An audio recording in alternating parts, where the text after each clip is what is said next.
সংস্কারের বিরুদ্ধে কোনো সংস্কারের পরেই নির্বাচন হবে। আজকে সংস্কার করতে যারা বাধা সৃষ্টি করেছেন, আমি বলবো দীর্ঘ 16 বছর কোথায় ছিলেন? রাগ ডাক ছেড়েই বলবো, বিএনপি আপনারা কোথায় ছিলেন? প্রতিবার ঈদের কথা বলেছেন, ঈদের পরে আমরা আন্দোলন করব, ঈদের পরে সংগ্রাম করব, ঈদের পরে সেইটা করব। হাজার ঈদ চলে গেছে, আপনারা আন্দোলন করতে পারেন নাই। কিন্তু ছাত্র জনতা আজকে আন্দোলনের ভিত্তিতে যে অর্জন করেছে, সেই অর্জনকে ধ্বংস করার চক্রান্ত করতেছেন। যে বৈষম্যের বিরুদ্ধে আন্দোলন করেছিলাম, চাঁদার বিরুদ্ধে আন্দোলন করেছিলাম, দুর্নীতির বিরুদ্ধে আন্দোলন করেছিলাম, ধর্ষণের বিরুদ্ধে আন্দোলন করেছিলাম, অবৈধ হত্যার বিরুদ্ধে আন্দোলন করেছিলাম, মানুষের স্বাধীনতার জন্য আন্দোলন করেছিলাম, মানুষের মুক্তির জন্য আন্দোলন করেছিলাম। কিন্তু আমরা কি দেখলাম? 5ই আগস্টের পরে আবারও চাঁদাবাজি, আবারও দখলদারি, আবারও দুর্নীতি। না, বাংলাদেশের মানুষ এই চাঁদাবাজি আর দেখতে চায় না, দুর্নীতি আর দেখতে চায় না। যারা 53 বছর পর্যন্ত বাংলাদেশকে 5 বার দুর্নীতি চ্যাম্পিয়ন করেছে, ওই সমস্ত দলকে বাংলাদেশের জনগণ আর ক্ষমতা দেখতে চায় না। বাংলাদেশের জনগণ কি ক্ষমতা দেখতে চায়? ইসলামকে ক্ষমতা দেখতে চায়। বাংলাদেশের জনগণ ইসলামী আদর্শের মানুষকে ক্ষমতা দেখতে চায়। যারা খাঁটি ইসলাম, মদিনার ইসলাম নিয়ে সামনে অগ্রসর হবে, বাংলাদেশের মানুষ তাদেরকে গ্রহণ করবে। মদিনার ইসলামের বাহিরে কোন নব ইসলামকে বাংলাদেশের মানুষ গ্রহণ করবে না ইনশাআল্লাহ।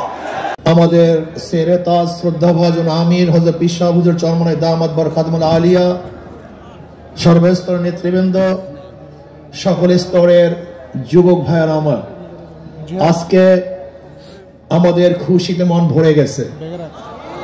মনে হয় যেন আজকে আসমানের ফেরেশতাগুলিও এই যুব কনভেনশনের উপস্থিতি দেখে তারাও খুশিতে আত্মহারা।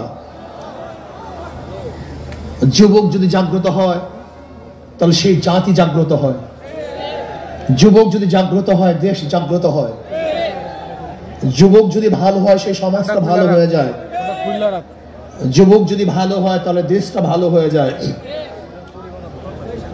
মনে রাখতে হবে, ইসলামী যুব আন্দোলন রুহানিয়তের সমন্বিত প্রয়াস, রুহানিয়ত ও জেহাদের সমন্বিত প্রয়াস। এই স্লোগান মনে রাখতে হবে। রুহানিয়তকে বাদ দেওয়া যাবে না, রুহানিয়তকে ধারণ করতে হবে। ইন্না সালাতি ওয়া নুসুকি ওয়া মাহইয়ায়া ওয়া মামাতি লিল্লাহি রাব্বিল আলামিন। আমার জানি ইবাদত, আমার মালি ইবাদত। আমার আন্দোলন, আমার সংগ্রাম, সরারদি উদ্যানে আসা, আমার সময় দেয়া, আমার জীবন দেয়া, আমার মাল দেয়া, আমার ত্যাগ করা সম্পূর্ণ কার উদ্দেশ্যে? জোরে বলেন, একমাত্র আল্লাহর উদ্দেশ্যে। ইসলামী যুব আন্দোলন সাহাবাদের অনুসরণ করে,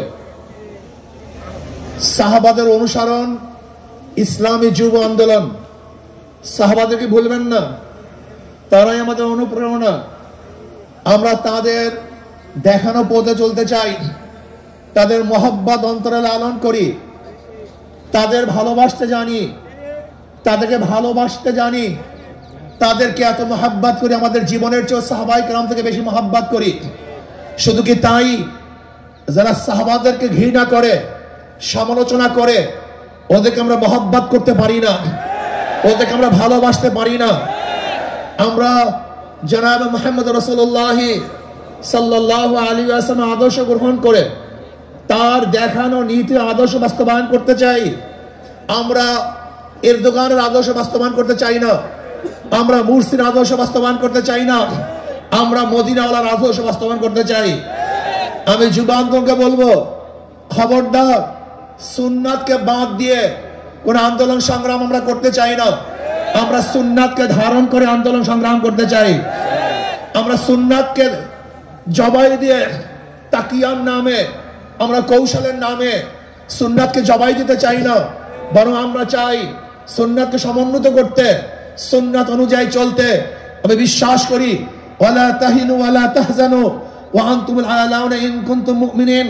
যদি আমাদের ঈমান মজবুত হয়, যদি ঈমানকে শক্তিশালী করতে পারি, তাহলে এমন আওয়াজ দেব আল্লাহু আকবারের ধ্বনিতে, যেরকম রাজা গৌর গমদের তখ্ত তাউস ধ্বংস হয়ে গেছে, আমরা যদি আল্লাহু আকবারের ধ্বনি দিতে পারি, ঈমানের সাথে আল্লাহু আকবারের ধ্বনি উচ্চারণ করতে পারি, তাহলে বর্তমান ফ্যাসিস্টদের সমস্ত তক্ত তাউস ভেঙে চুরমার হয়ে যাবে ইনশাআল্লাহ। এই জন্য যুব আন্দোলনকে বলবো, খবরদার, জিকির ও ফিকির, জবানে জিকির থাকতে হবে, ব্রেনের মধ্যে ফিকির থাকতে হবে, কলমের মধ্যে শুকুর থাকতে হবে, অঙ্গ প্রত্যঙ্গ সবর থাকতে হবে। মনে রাখবেন, রুহানিয়াত ও জিহাদের সামান্যত প্রয়াস। রুহানিয়াতকে বাদ দিয়ে কোনো জিহাদ আমরা চাই না।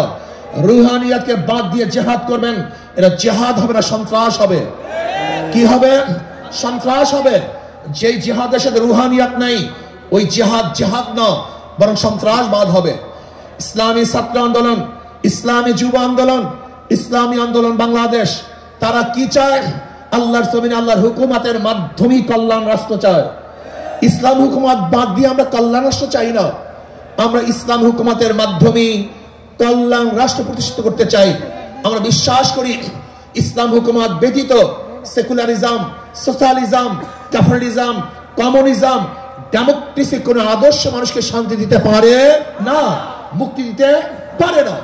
একমাত্র মানুষের মুক্তির গ্রান্ট হলো ইসলাম হুকুমত।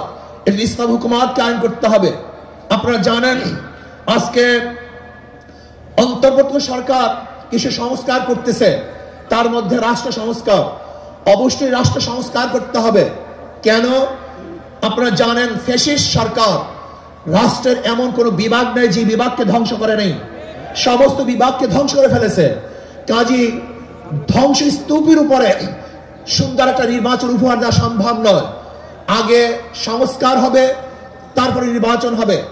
রাষ্ট্র সংস্কারের মধ্যে আমি বিচার বিভাগের স্বাধীনতা চাই, বিচার বিভাগের পূর্ণ স্বাধীনতা চাই। আজকে আমরা কি দেখেছি? সরকার পরিবর্তন হওয়ার সাথে সাথে সমস্ত আসামিরা খালাস হয়ে গেছেন।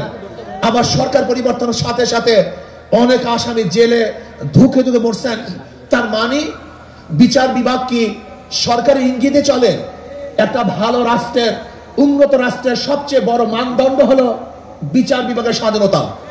যেই রাষ্ট্রের মধ্যে বিচার বিভাগের স্বাধীনতা নাই, ওই রাষ্ট্র ভালো কল্যাণমুখী একটা রাষ্ট্র হতে পারে না। এর জন্য আমি বিচার বিভাগের স্বাধীনতা চাই। এমন স্বাধীনতা চাই, বিচারকরা আইন অনুযায়ী বিচার করবে, কারোর ইঙ্গিতে বিচার করবে না, কারোর দিকে দৃষ্টি করে বিচার করবে না, বরং আইনে যা আছে সেই অনুযায়ী সে রায় প্রদান করবে। এমন স্বাধীনতা বিচার বিভাগকে থাকতেই হবে।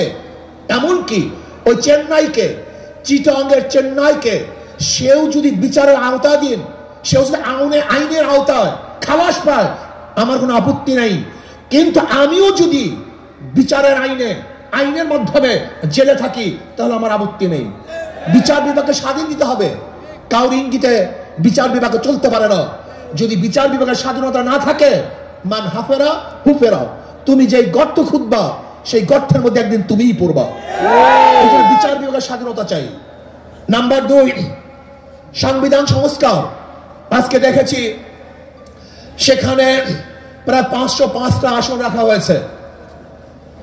আসন কম হোক বেশি হোক, কিন্তু সব জায়গায় নির্বাচনের ভিত্তিতে সংসদ সদস্য হতে হবে। মহিলাদের জন্য সংরক্ষিত আসন 100, এটা আমরা মানি না। যে সংরক্ষিত আসন মহিলাদের জন্য রাখা হয়, এটা মহিলাদের সাথে বৈষম্য করা হয়, তাদেরকে দুর্বল ভাবা হয়। আমরা তো কোঠার বিরুদ্ধে আন্দোলন করেছিলাম। যদি আবার মহিলাদের জন্য কোঠা রাখা হয়, তাহলে আমরা আন্দোলন সাকসেস হই নাই। আমরা বলবো মহিলারা সরাসরি নির্বাচন করবে, নির্দিষ্ট কোনো কোঠা আমরা চাই না। কোন মহিলাদের জন্য নির্দিষ্ট কোঠা থাকবে না, তারা নির্বাচন সরাসরি করবে।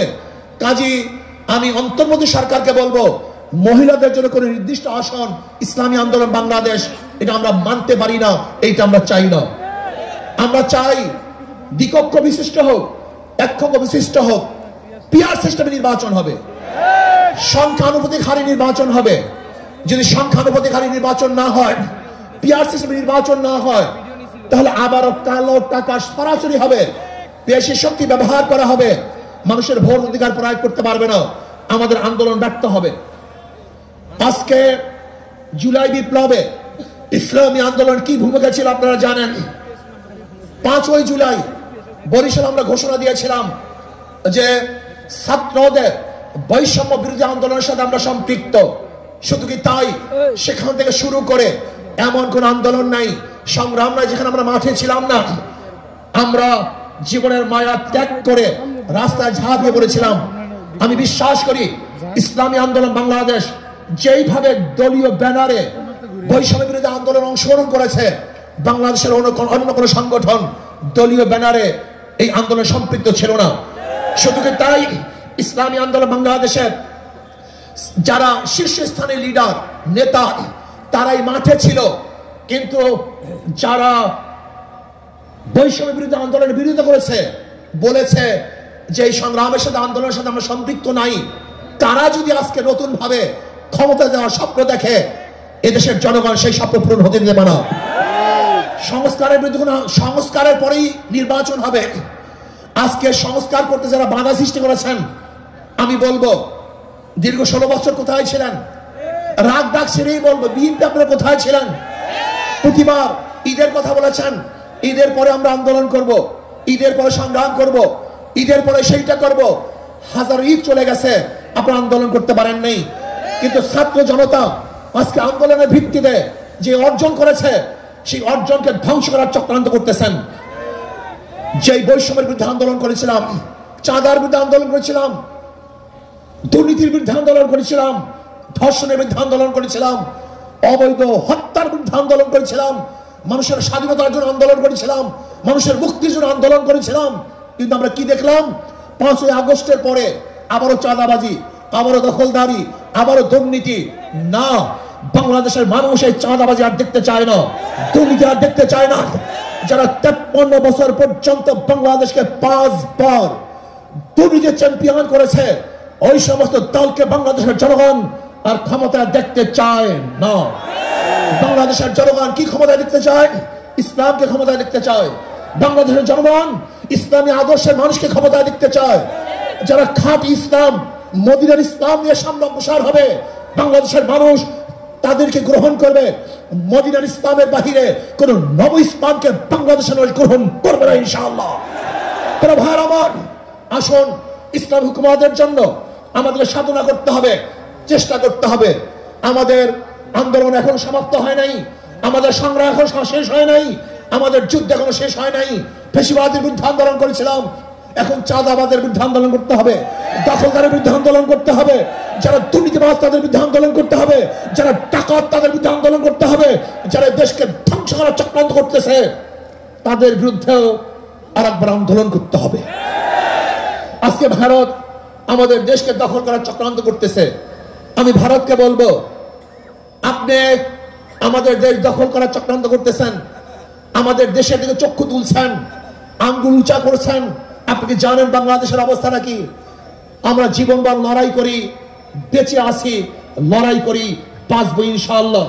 আমরা জীবনভর লড়াই করেছি, আরো লড়াই করব, লড়াই করতেই থাকবো। যতদিন পর্যন্ত ইসলামী হুকুমত না কায়েম হবে, ততদিন পর্যন্ত ইনশাআল্লাহ মাঠে থাকবো, ময়দানে থাকবো। প্রিয় ভাইয়ের আমার, আগামী নির্বাচন আসতেছে, নহে সমাপ্ত কর্মমদের অবকাশ কোথায় বিশ্রামের। আজকের থেকেই আমাদের কাজ শুরু হবে। মাঠে ময়দানে প্রত্যেকটা দাঁড়ে দাঁড়ে ঘরে ঘরে গিয়ে মানুষকে ইসলামের কথা বুঝাতে হবে, ভোট আদায় করতে হবে, ইসলামের পক্ষে আমরা ভোট নিয়ে আসবো। আল্লাহ আমাকে এবং আমাদের সবাইকে ইসলাম হুকুমত কায়েম করার চেষ্টা করার এবং সর্বোচ্চ ত্যাগ করার তৌফিক দান করেন। যুব কনভেনশন শুকরিয়া আদায় করছি, যারা আয়োজন করছেন সবাইকে ধন্যবাদ জ্ঞাপন করছি। আসসালামু আলাইকুম ওয়া রাহমাতুল্লাহ।